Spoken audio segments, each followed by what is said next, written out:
Hi, and welcome back to ENTP Life. Carl here with my buddy Abraham. We're flying up to Middletown, New York to check out some real estate that I worked on over there. Abraham's interested in learning what is going on up in Orange County. So we're going to go to Middletown, we're going to go to Port Jervis, check on a few of the projects that we have going on. And this is just a little bit of a taste of, I guess, the lifestyle of a flipping pilot, I guess.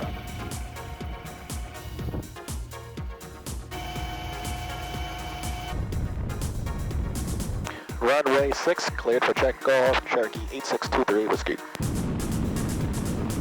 Lift off.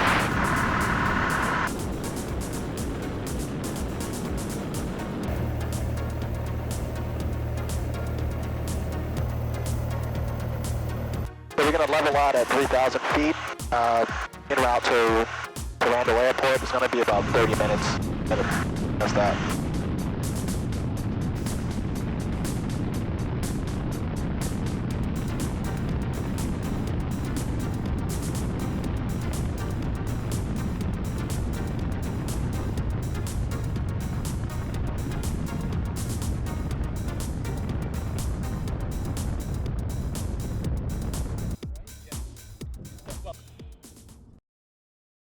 We ended up making it with a bit of a shaky landing, but that's kind of typical for me here at Randall Airport. Small runway. I'm used to the big boys, 7,000 foot runway. So when I'm coming in for a 2,000 foot runway, I'm always a little shaky. But we're here, we're gonna go check out some properties now. So we're back at 14 Brown Street. We dug up the sewer lines, got the new water main in, new gas line, new sewer line to the curb. So that's done, and the plumber is going to get started on the insides this week. As you can see, the facade is done. We changed out the vinyl siding to get it as closely matched as possible. Repainted the front deck and made over the stairs, and I'm going to walk you on through the inside just to show you where we are at this point. From here, like I said, I think we have about 7 more days of interior work. So let's get inside. So on to the inside, I believe I already showed that the first level is pretty much done. Dining room, we have our sink and countertop that's pending to go in. These are the components that will be making up the island. Here in the kitchen, we've already added the cabinets. So once we finish the gas line, I have the option of going electric or gas with the stove. So I'll have an electric line there, and I'll have the potential gas line, microwave going there, countertop is already here. We're just waiting on the plumber to finish his work so that we can close up this kitchen, but the kitchen's pretty much done. I'm gonna go take you on upstairs. The stairs were leveled out and just painted to the edge here. So I'm gonna have the carpet come to about that line. The carpet company will obviously run it straight. We're doing a gray carpet to match the floors. Here, the plumber has already started to demo out what was the main sewer vent, because we're gonna be rerunning the sewer vent to another location. So that's been cleared. Upstairs, we had to reconfigure because we were gonna create the hallway straight through, but it turned out that we couldn't create the hallway that way because the chimney was hiding in the wall. So we just shifted things over a little bit, and this is the new configuration here. So upstairs is all painted up and finished. Light fixtures are in. I guess this is a separate vent of some kind. Oh, that's the AC return. So we just need a cover for that. The bathroom is framed out, and pending the plumber's roughing work, we have the window in now. Tub is going here in this section. We're gonna make sure that, this is just an FYI.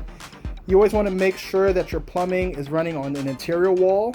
If it's running in an exterior wall, you have a high potential for it freezing and creating a mess on your hands. So you probably, if you're gonna be reorganizing a bathroom, always try to keep your plumbing on the interior walls. This interior wall here is going to be where the vanity goes. And this bathroom is pretty much ready for the plumber to do his thing. And all that remains upstairs is just the final carpeting and whatever touch-ups are going to be required. So this is the largest of the bedrooms. We ended up killing that corner. Remember how there was like a setback? So we ended up killing that setback wall and finishing it that way. So that's all straightened out. You get a little bit of loss there, but it's all good. And this is the other bedroom. Also, the adjoining wall has been canceled. So, you know, this is a decent sized room. You gotta just figure out how to lay out your beds, but you know, a full size bed most likely could fit against this wall. And then you have all the rest of the space, so it's not a bad room. A little on the skinny side, a little lost because of the chimney, but it's still a pretty good bedroom. And in the basement, this is where they stole the water meter. So we have a brand new sewer line that's been ran and a brand new water main that's been ran, as well as a gas line that has been rerun. Actually, I don't know where that gas line is, but I'm pretty sure that they did rerun it, because what would they do if they didn't? So either way, maybe they didn't rerun it and they just ran the line and made sure that, you know, they didn't destroy it. But that's a good question for the plumber, is where's the new gas main coming in from? That's the original gas line, but where is the main inlet?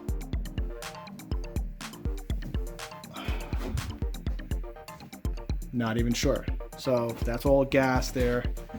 But I'll ask the plumber, you know, what happened with the gas line, so he could at least hit me up or bring me up to speed with that. So this was done, and that's what the dig up in the front was all about. So down here, they're just going to connect on to the main in and out. I'm going to change this water heater because, of course, they stole the little bit of copper that runs off of it. I guess that buys you a little pebble. And that's pretty much it down here. The rest is just going to be cleanup. And once we're all done with the plumbing in the lower level, I'm going to be doing vinyl floors to match, fixing, you know, the walls, probably taking off these panels, and doing the best that we can to clean this up, air it out, and it should be, you know, just a nice little rec room here. I'm probably not going to add the second bathroom because I had to go up in budget for the plumbing. So probably gonna skip on that, but if I decide to get generous and add a second bathroom, it's gonna be going right in this corner here. And that's pretty much it for the update on 14 Brown Street. I enjoyed my time here in Port Jervis. Seems that Abraham is interested in potentially making some moves out here. I think Port Jervis is prime for rental properties and even positioned for change. While we were on our way here, the taxi driver even said that a lot of people were transitioning from Middletown to Port Jervis because of the cost of living. Rent prices are lower, the home prices are lower. So they're saying that people who are already comfortable living in Middletown, who are seeking value, have been moving a little further west to Port Jervis, which to me is a good sign that there's going to be more life to come here, which is going to further boost the appeal and interest in Port Jervis. Now, I'm going to probably go over the numbers at the end of this video, but if you can, just take the time out now to hit that like button, subscribe, and if you have any questions about anything, leave them right in the comment section below. Thank you for joining me at ENTP Life. If I do add some numbers at the end, stay tuned for that. If not, take care.